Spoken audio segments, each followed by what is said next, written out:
The folks in Vegas have the New York Jets projected to win anywhere between 5 and 6.5 games. What's got to happen for them to not only exceed that total, but to become playoff contenders? I'm Glenn Naughton with JetNation Radio and JetNation.com. Be sure to log into JetNation.com where you can register and become a part of what is the most active Jets message board on the web. And if you were on the message boards yesterday, day before, sorry, this was supposed to happen last night. Forgot I had plans, had to push it back. But 2 days ago, I did an episode with outlining why the Jets will be a worse team this year than they were last year, which I think is the far more likely of these two scenarios. But as I pointed out, we never know for sure, right? Anything can happen. We see Cinderella stories pop up every now and then in the NFL. Who in the world thought the Rams would go to the Super Bowl when Kurt Warner took over as their starter? Things happen, folks. This is not a Super Bowl prediction. This is just saying if the Jets were to become a Cinderella story this year, what would have to happen? How would things have to unfold to get them from going what will likely be a 4 or 5 win team, possibly six, to being a team that is playing meaningful football late in the season? What do they have working for them? What do they have working against them? So I'm going to go through a few things that I put out there. And look, everyone say, Glenn, you're so negative. I said at the start of the last video, hey, I know this is the negative spin, but I'm going to come back tomorrow, day and a half later. I'm going to come back and give you the positive. What has to happen for a successful season? But as usual, people they read the title and no one listens to the video and they go, "Oh my God, you're such a hater. Why are you being so negative?" Listen, they're not a good football team, and they have been for a long time. But that's not to say they don't have any talent. That's not to say they don't have some potential at a lot of key positions because they do. Not to say the new head coach doesn't look like he's going to be a very impressive guy in Aaron Glenn. So I'll outline a few things here, throw out some things that work for the Jets. One, not that they had anything to do with it, but their schedule. As much as I can go through and say, look, they're going to win 4 games, 5 games, there are several very winnable games. And by very winnable, I mean if the Jets are playing well, not great, just well, right? If the Jets are playing to their floor, they're not beating anybody. But if the offensive line is playing as well as they're expected to play, and the running backs, which are very good, if they're playing as well as they're expected to play, Justin Fields is the X factor because I think that while he isn't a great passer, he is an elite runner who may not be stressed to make a ton of huge throws to beat some of the lower tier teams. So there are winnable games on the schedule. And if, as the season progresses, we see some improvement from Justin Fields, which will be difficult in my mind, without a proven guy on the staff who's developed the quarterback before. But maybe Charles London gets it right with Justin Fields and he improves even a little bit as a passer. Well, then you've got a decent passer, elite runner with a very good offensive line and a very good backfield. What does that translate to? Clock control or clock management, ball control, wearing down defenses, and being able to hold off comebacks. So that's all that could work in the Jets' favor. And if that stuff is rolling, especially they've got a stretch late in the year where they play 3 or 4 teams in a row that aren't very good. I think you got the Saints, the Jags, maybe Miami, who's a questionable team at this point at best. So the schedule is very favorable. Combined winning percentage of their opponents is under 500, which I get. That's last year. Things change. Some teams will be better. Some teams will be worse. But as an overall sort of expectation, you're not expecting 10 teams to all improve significantly. That's not going to happen. Some will get better. Some will get worse. Some will stay the same. I doubt that when the season wraps up, we'll look at the Jets' schedule and say, wow, their opponents had a 650 winning percentage. Like, that's not happening. So they've got a weak schedule, which I fully understand. Every team that looks at the Jets goes, that's the weak part of our schedule, which makes sense. But again, if you look at the overall talent on the roster, there's talent there. It's just that there are also huge question marks, which is why I'm leaning toward the more likely outcome being the one we don't want, which is a poor season. But I would not be shocked, as negative as I've been this offseason, and I have been well, I've been negative since the Rodgers thing fell apart and we found out they were using video games to make personnel decisions. Um, but that's a different story. I don't think that I don't think there's a I don't think it's outlandish to say, you know what, this team might and listen, if they get off to a decent start and add a body, if they say, hey, look, we're 5-3, not great, not terrible, we're in the mix, or even 5-4, let's go out and add a piece. Chris Olave comes to mind, but I saw a tweet earlier. I don't know if it was legit or not. That the Steelers are making a push for Olave, which would make sense. They need another receiver. But the schedule to me is a huge factor, a big reason why the Jets have a chance to be competitive this year. If some things break their way. The other thing I like, the number 4 item on my list, Aaron Glenn. I talked in the video I did the other day, don't love the coaching staff. Don't love that it's a converted running back. You heard it all. They've got several key guys in key spots, QB, O-line, tight end, all being coached by guys whose background is not in coaching those position groups. That's a lot to me. That's a lot to ask, especially O-line where you've got so much young talent. And the plan is to really bring these guys along and get them to take the next step. And you're bringing in a guy who's never done it before. I don't love that. It could succeed. It could fail. I don't know what's going to happen, but I'm like, damn, I really wish they hired an O-line coach that we can go, oh, look what he did with this team in 2017. Look what he did with this team in 2021. Like, this guy's done it before. I would have liked the same thing at quarterback. We didn't get that. But the head coach, Aaron Glenn, you get the feeling he's going to be that guy that we hoped all these past 3, 4, 5 coaches would have been.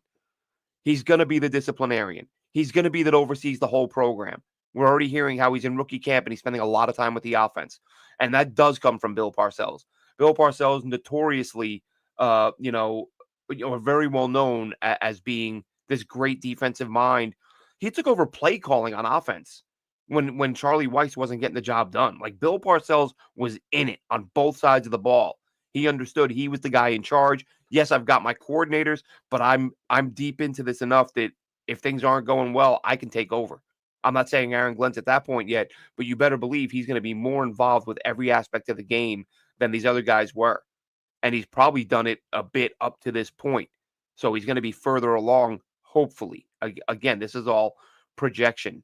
But what we can assume is he will be more of a disciplinarian when he, I talked about this the other day.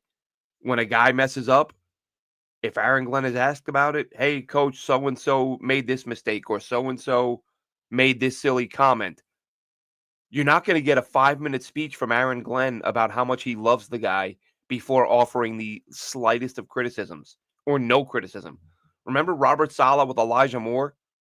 The team had finally won a few games in a row for the first time in years. And Elijah Moore's number one concern is, hey, trade me. I want to get out of here. And Robert Saleh was asked about Robert Saleh should have just said, we're keeping that in-house. And that would have been that. What did he say? We love Elijah. We need him. He needs us right now. We all just have to wrap our arms around him and show Elijah love because he's so great and he's such a wonderful young man. Stop. The guy just came out and said he wants to be traded in the middle of a winning streak because he's not getting the ball enough because it's about him. There's no need for a soliloquy on the greatness of a human being that somebody is when they've done something like that. You say, you know what? Yeah, we're aware of it. We're going to keep that in house. And then you trade him. That's all. But you're not going to see that with Aaron Glenn. Aaron Glenn's not going to spend 10 minutes telling you how much he loves a guy before he, when a player does something that's detrimental to the team or that's, incredibly selfish. So there's going to be accountability. It's going to be a more professionally run locker room.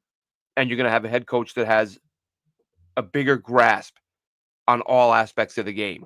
So that's, to me, all positives. He's not going to, put it this way, he's not going to be worried about whether or not guys are his friend.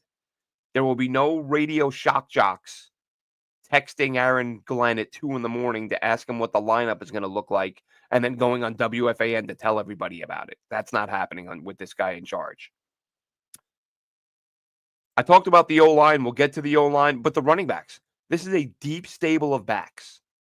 And if you're going to be a ground and pound team, I guarantee you they're going to have stuff drawn up. You're going to have 2 backs, and you're going to have Justin Fields and it's going to be RPO type, option type stuff where you're going to keep defenses guessing. You're going to run the ball 30, 40 times, but you're going to spread it out because you're going to have enough guys to do that with. And I really think Brees is a guy they're just going to let him pound the rock all year. I think he's going to see career highs in numbers because they're going to run it so much. I think he's going to be the feature guy. And I expect this run game and this O-line. Now, listen, Justin Fields has to be at least decent because if he's not at throwing the ball, because if he's not keeping teams honest, then they will just, teams will load the box and get the stops. But the hope is that with this offensive line and with a quarterback who Justin Fields is a top 2 or 3 quarterback in the NFL running the football. He had 1,000 yards rushing a couple of years ago. He is that guy running the ball. Of course, as a quarterback, you'd prefer that be the case throwing the ball. But it's an improvement because in recent years, the Jets haven't had a guy who could run or throw.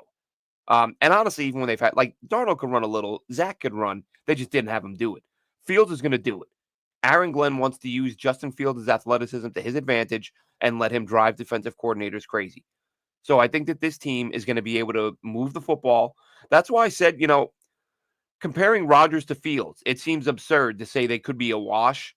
But let's wait and see, and let's see what Justin Fields does on the ground. This offense might be just as efficient with Fields and a ground and pound game than they were with Rodgers, where it was just throw, throw, throw, throw, throw, throw, throw, throw. So the offense is gonna look light years different. Will it be light years better? I don't know. We'll have to wait and see. But I think that having these running backs, having Braylon Allen, having Davis, Donovan Edwards, do not listen. If you follow college football closely enough, if you follow the NFL draft closely enough, I'm not telling you anything you don't already know. If you're somebody who only follows the pro game, which that used to be me 7, 8, 9 years ago, I'd read about prospects as the draft approached. And then at some point I fell in love with the process, and now I watch college football all year, every year to keep an eye on prospects. If you follow college football even a little bit, from a couple of years ago that Donovan Edwards looked like he was going to be a top 50 pick. And then he had a knee surgery, and then he wasn't that same guy. But that doesn't mean he's not damn good. So Donovan Edwards, I think, don't sleep on him. I don't think they'll carry 4 backs. So will he push Isaiah Davis? I don't know about that. I mean, talent-wise, he could. I guess really this regime didn't draft Davis. They have no loyalty to him. So could Edwards look better and be better than Davis? Yeah, he certainly could. But in a perfect world, to me, keep them all. Work Edwards out as a return man. See if you can find a way to keep him on the roster as a special teams guy. I mean, hell, Davis can be your return. Let one of the backs return kicks.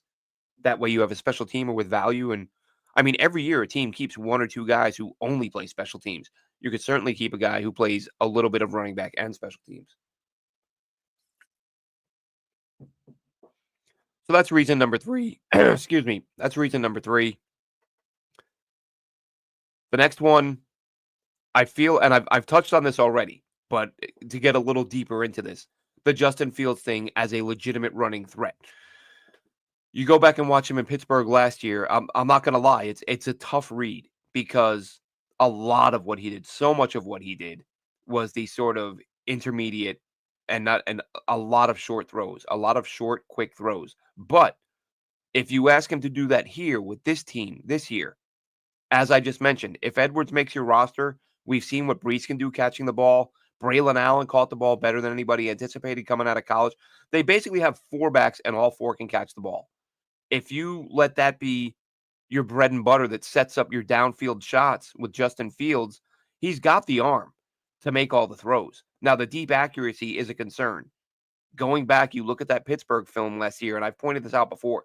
You watch him in Pittsburgh, he relied so heavily on George Pickens and those video game hands of his that there were a lot of big throws he made where you think, does he make that play with the Jets? As in, is there a receiver who can make that catch George Pickens made? Because George Pickens makes catches that not many guys make. So we'll have to wait and see. But I think that Fields does have, we know he's got the arm to make all the throws. We know the Jets have Garrett Wilson. They've got that chemistry. It would be nice if they added another receiver, but I don't think it's as vital. to get another guy. I think that Mason Taylor will be a factor early. I think that Reynolds is a guy who, having watched a bit more of him over the last couple days, I feel a lot better than I did before with him as wide receiver too. I think that he's a guy who every time he's gotten playing time, like whenever he starts 10 plus games, he he'll give you 600 yards.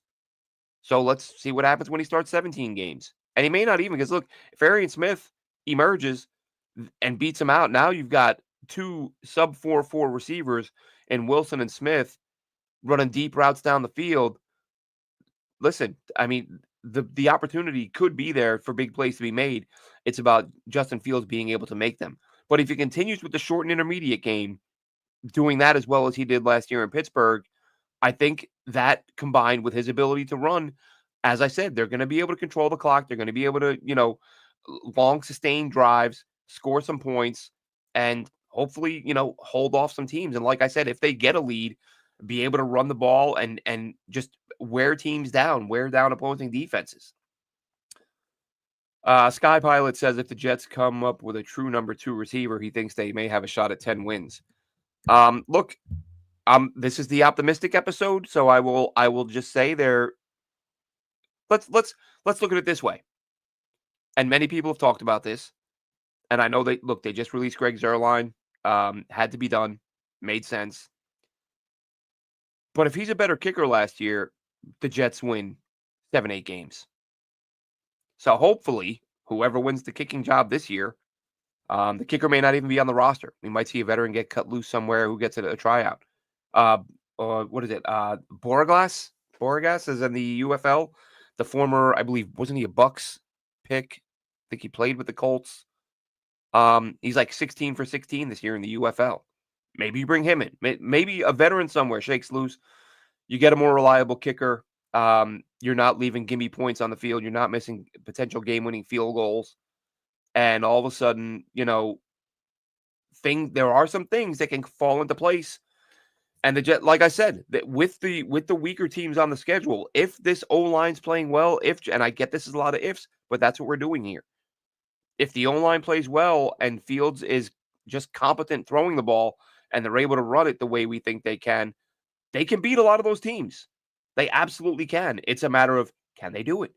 Can Justin Fields be consistent enough and solid enough to keep defenses honest and be able to run the ball on them all day?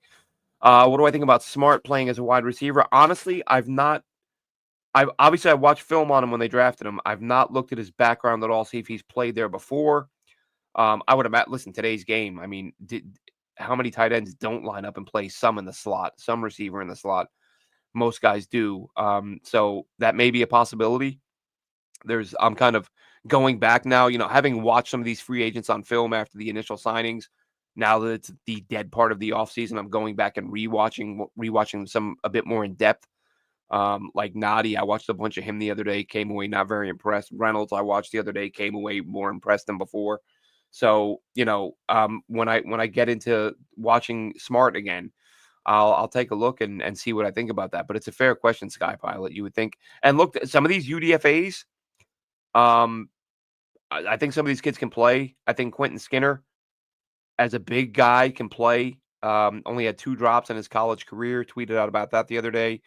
Dymere Miller, 10 drops last year, but elite speed. I've talked about him a little bit. Pritchett, the kid out of South Alabama, lightning quick, but pretty small at 5'8". Can he hold up? Do they think he can be a player? We'll have to wait and see with that. And last and not least, the reason I think the Jets can be competitive and maybe, or I shouldn't, the one factor that says to me perhaps this team can exceed expectations, and I've talked about the offensive line. Look, Olu was very good last year as a rookie. Granted, he got hurt. John Simpson was phenomenal. Joe Tippmann was very good. AVT was good to very good, depending on the day. And then if Membu is what we hope he can be, are you kidding?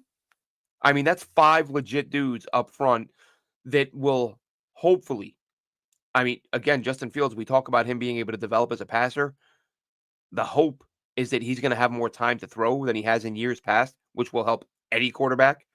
So perhaps with a better O-line, more time to throw, better running game, these things can all come together to where you say, oh, wow, this Jets team isn't that bad.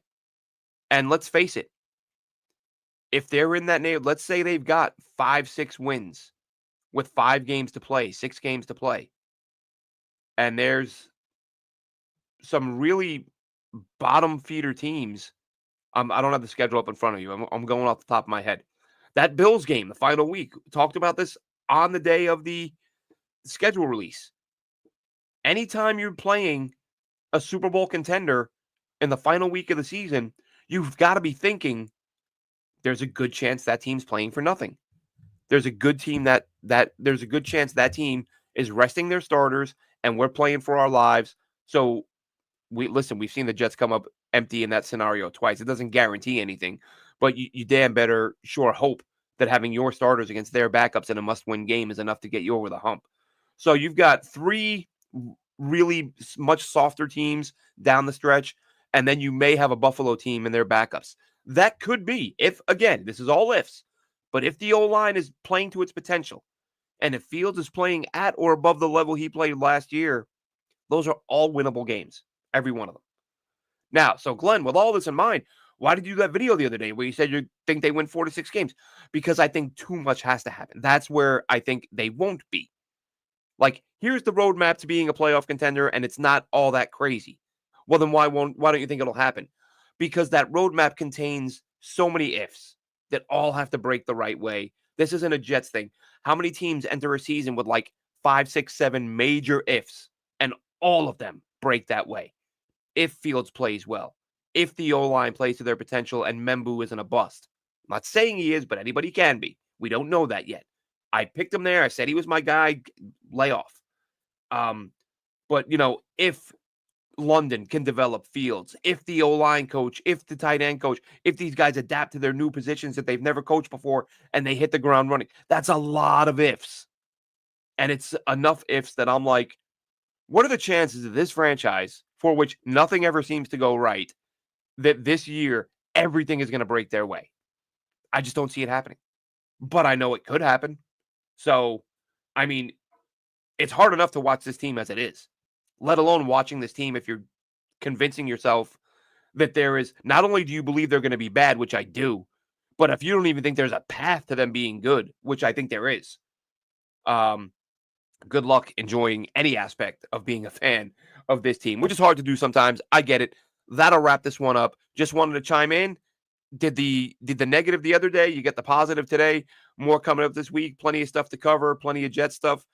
Player profiles, that type of stuff coming up in the not too distant future. Have a good one, Jets fans.